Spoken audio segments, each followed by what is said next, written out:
¿Qué tal? Hoy vamos a meternos de lleno a analizar cómo se está transformando el Consejo Técnico Escolar para el ciclo 2025-2026.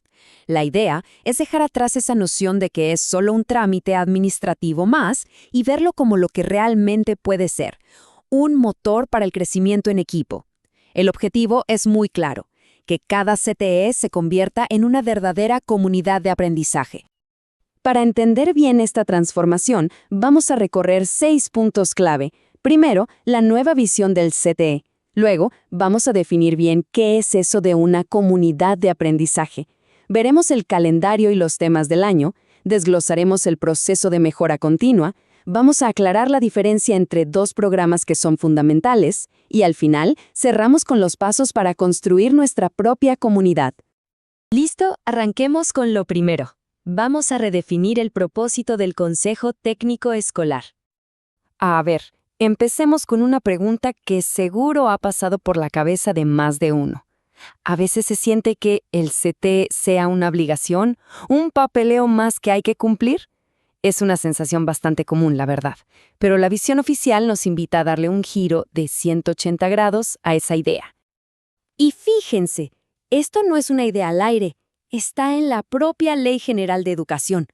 Aquí se define a la escuela no como un simple edificio, sino como un punto de encuentro vivo, dinámico. Este cambio de perspectiva lo cambia todo, porque entonces el CTE ya no se trata de cumplir un requisito, sino de ser el espacio donde activamente construimos ese centro de aprendizaje. Entonces, ¿cómo se logra esto? Bueno, la clave de todo está en un concepto fundamental que es la base de esta nueva visión. La comunidad de aprendizaje. ¿Y qué es exactamente? Pues es un proyecto para transformar la escuela de raíz, con dos focos principales: mejorar el aprendizaje y la convivencia. Y las herramientas para lograrlo son el diálogo y la colaboración real entre todos, docentes, estudiantes y hasta las familias. O sea, no es solo una reunión, es un proceso activo de transformación. Ok, pero ¿cómo se ve una de estas comunidades en el día a día? Pues se define por rasgos muy claros. Aquí lo importante es la autonomía profesional, la confianza y el respeto mutuo. El cambio es radical. Se pasa de un modelo donde alguien dicta las cosas a uno donde el conocimiento se construye entre todos, entre colegas. Y esto no se queda en la teoría, ¿eh? Hay un camino bien definido, con 5 fases, para que una escuela se convierta en una comunidad de aprendizaje. Todo empieza por entender de qué va el proyecto, luego se toma la decisión en conjunto. De ahí a soñar en grande cómo sería la escuela ideal, para después aterrizar esos sueños en prioridades y finalmente planificar cómo hacerlos realidad. Muy bien, ya tenemos la filosofía, la idea general. Ahora vamos a lo práctico. ¿Cómo se ve todo esto organizado a lo largo del próximo ciclo escolar? Para el ciclo escolar 2025-2026, el trabajo se va a articular alrededor de 8 sesiones ordinarias del CTE.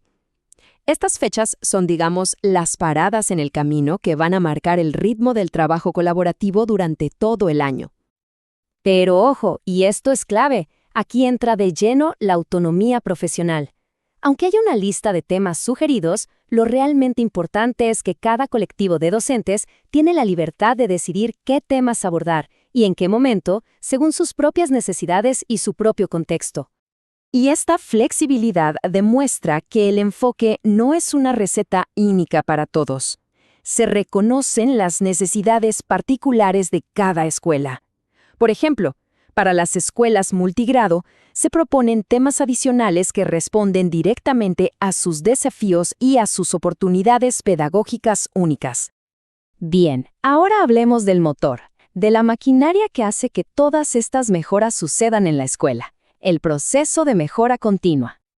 Este proceso es como un ciclo que nos guía paso a paso.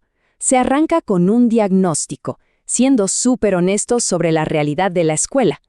Con eso en mano, se planea qué se va a hacer. Luego, claro, se implementa. Pero no acaba ahí. Se le da seguimiento, se evalúa si funciona y se hacen ajustes. Y al final, se comunica a todos lo que se ha logrado. Es un ciclo que nunca para de girar. Para que esto no se quede en pura teoría, veámoslo con un caso real. En la primaria Juana de Asbaje, el colectivo de maestros empezó su diagnóstico y ¿qué encontraron? Detectaron que un punto débil era la comunicación con las familias, y que eso estaba pegando directamente en el aprendizaje de los chicos.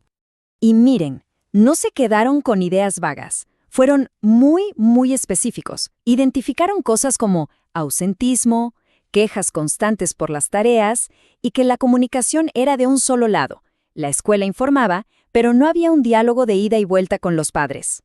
Pero no se basaron solo en lo que sentían, no. Le pusieron números al problema y los datos hablaron por sí solos. Un 18% del alumnado tenía problemas de puntualidad o de asistencia. Ponerle cifras ayudó a entender la dimensión real del desafío. Pero los números fríos no lo cuentan todo. Hay que escuchar a la gente. Testimonios como este, de una mamá, le pusieron cara al problema de las tareas. Esta anécdota, tan simple, en realidad revela una desconexión gigante entre lo que la escuela esperaba y la realidad que vivían las familias. Y aquí está la clave de su éxito. En lugar de querer apagar todos los fuegos al mismo tiempo, fueron inteligentes. De una lista larga de problemas, eligieron 2, los de mayor impacto. Este enfoque les permitió concentrar su energía y sus recursos para lograr un cambio que de verdad se pudiera ver y medir. Ok, y justo al hablar de planeación hay que hacer una parada técnica aquí. Es súper importante que no confundamos dos documentos que son clave, porque aunque se parecen, sirven para cosas muy distintas. A ver, ambos programas nacen del mismo diagnóstico de la escuela, pero su propósito es totalmente diferente. Pensemos que el programa de mejora continua es el plan de gestión de la escuela. Su trabajo es resolver problemas grandes como el ausentismo. En cambio, el programa analítico es puramente pedagógico. Su chamba es usar el contexto de la comunidad para que los contenidos que se enseñan en clase tengan más sentido. Uno arregla la escuela, el otro enriquece el aula. Bueno, ya vimos la visión, los conceptos, las herramientas. Ahora, para ir cerrando, vamos a juntar todas las piezas del rompecabezas y ver cómo podemos empezar a construir nuestra propia comunidad de aprendizaje. A ver, si tuviéramos que resumir todo en 3 puntos para no olvidar, serían estos.